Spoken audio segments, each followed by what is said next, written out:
Perkenalkan, nama saya Kuntung Khairul Ummah, NIM 2211091015, nomor absen 8, program studi D4 Teknologi Rekayasa Instalasi Listrik dari jurusan Teknik Elektro. BS, di sini saya akan menjelaskan tugas tentang instalasi listrik 2 dengan dosen pengampu Ibu Riza Widya SSD MT. Macam-macam lampu listrik. Yang pertama ada lampu busur. Lampu listrik yang pertama kali dibuat adalah berupa lampu busur, dibuat dengan bahan karbon. Sumber arusnya searah, elektroda karbon sisi positif akan membara lebih kuat, sehingga pada ujungnya akan berkurang ujung elektroda sisi negatif juga membara dan menjadi tajam, dan sumber arus bolak-balik. Macam-macam lampu listrik. Yang pertama ada lampu pijar. Sejarah lampu pijar: pada abad ke-19 tumpukan Volta oleh Alessandro Volta, fisikawan Italia, dikenal karena mengembangkan baterai yang disebut baterai Volta atau voltaic cell. Dan selanjutnya pada tahun 1802 Sir Humphrey Davy, arus listrik dapat memanaskan seuntai logam tipis hingga menyala putih, menemukan lampu Davy yang aman digunakan untuk pertambangan. Lampu pijar adalah sumber cahaya buatan yang dihasilkan melalui penyaluran arus listrik melalui filamen yang kemudian memanas dan menghasilkan cahaya. Lampu pijar ini terdiri dari bermacam-macam tipe, yaitu yang pertama lampu bohlam bening seperti terlihat pada gambar yang di atas, yang kedua lampu bohlam buram yang di tengah, dan yang ketiga lampu berbentuk lilin. Lampu jenis ini biasanya digunakan untuk lampu hiasan atau lampu dekorasi. Selanjutnya ada lampu argenta. Jenis lampu ini pada lampu kantor dan perkotaan, mengandung lapisan serbuk silika sehingga cahayanya lebih merata, mengurangi silau. Dan inilah bentuk gambar lampu tersebut.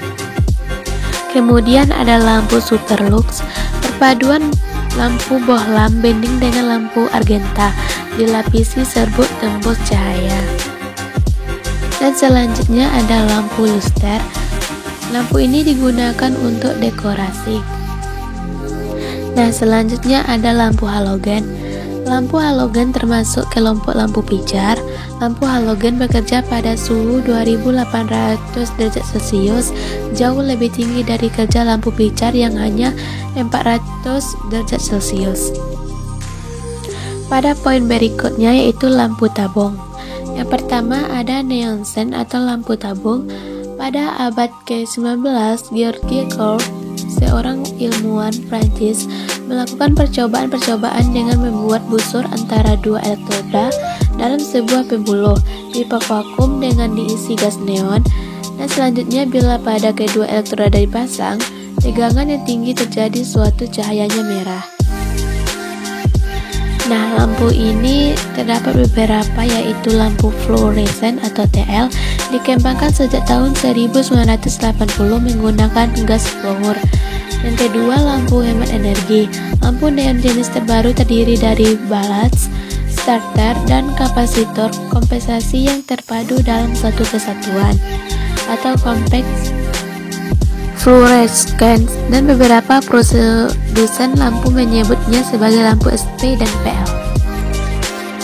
Dan yang ketiga ada lampu reclaim. Tabung kaca dibentuk melalui proses pemanasan. Setiap bentuk tabung ujungnya dipasang elektroda dan diinjeksikan suatu jenis gas tersebut.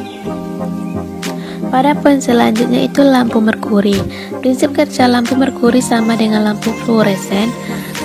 Nah, lampu ini terdiri dari lampu merkuri fluoresen atau lampu merkuri tekanan rendah. Selanjutnya ada reflektor lampu merkuri. Perbedaan lampu merkuri reflektor dengan merkuri fluoresen hanya dalam bentuk konstruksi bohlamnya saja. Rentang usia antara 12.000 sampai 16.000 jam. Dan selanjutnya ada lampu merkuri halide. Karakteristik elektris lampu merkuri halid sama dengan lampu merkuri fluoresen, tetapi untuk penyalaan awal saat pengasutan memerlukan tegangan yang lebih tinggi. Selanjutnya ada lampu merkuri blended. Kombinasi lampu pijar dengan lampu merkuri fluoresen disebut lampu merkuri blended. Poin selanjutnya ada lampu sodium. Lampu sodium tekanan rendah atau SOX, pelindung hampa luar dari gelas yang dilapisi dengan lapisan pemantul inframerah dari indium timah oksida. Lampu natrium tekanan rendah atau LPS. Lampu LPS tersedia dalam rating daya dari 10W hingga 180W. Dan yang terakhir yaitu lampu sodium tekanan tinggi atau natrium SO. Cukup sekian yang dapat saya sampaikan. Apabila ada kesalahan saya mohon maaf.